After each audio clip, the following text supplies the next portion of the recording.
All right, we've got the management of India First Life Insurance joining us, Mr. P. Nandagopal, who's Managing Director and CEO. He joins us now on the phone line. To begin with, Mr. Nandagopal, the fact that the FDI limit in insurance has been raised from 26% to 49%. If you could walk us through what your own capital requirements are over the next 3 to 5 years and how you intend meeting it. One, if the FDI hike does get approved in Parliament, and two, if it doesn't get the approval. India First is fully capitalized as on date. We are a new company, and in the past years, we've been using our capital very efficiently. So, from our perspective, we do not envisage any immediate requirement. But because ours is a small company, we need to grow faster, and so that pace of growth in the next 3-4 years, then we'll definitely require this. And using the capital requirement through FDI route or through any other route is always a welcome move for us. Sure, but the insurance sector was complaining about a number of constraints that it faced, as a result of which business wasn't growing. Now, those constraints are looking to get addressed by both the Finance Ministry and the IRDA. Given that, and given the expectation that growth is actually going to pick up, you'll clearly need capital going forward. So how are you going to meet that?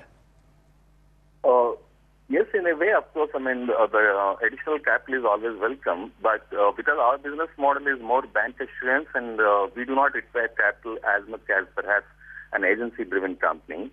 So for us, I mean, the requirement of capital is already adequately addressed. Afternoon, Mr. Nandagopal. If you could also tell us what is your view on the cabinet approval for a hike in the pension sector and how you are viewing this opportunity? I think building the pensions and the insurance on the same level playing field is a welcome move. PFDRA is till now, of course, is not a statutory body, but with this passing of the bill in the Parliament, the PFDRA will get the statutory status, and pensions is a fundamental requirement of the family financial planning. So this segment will definitely get a boost, and PFDRA will also promote the purchase of annuities by all these pension fund managers. So annuities can be provided only by the insurance company. So indirectly, that move also will benefit the insurance companies in selling their annuity products. And will you be looking, in fact, to list your insurance business as well? What happens if the FDI does not get the parliamentary approval? I think there are other means of raising capital. The IPO route is anyway there, but for us, of course, I mean, it's still a long way. Most likely, I mean, the IPO route, IPO norms also will get further liberalized. I am not really unduly concerned if the Parliament really does not approve what will happen, because from our company's perspective, we're adequately capitalized, and most of the companies will find, I mean, ways and means to raise the capital through the domestic route also.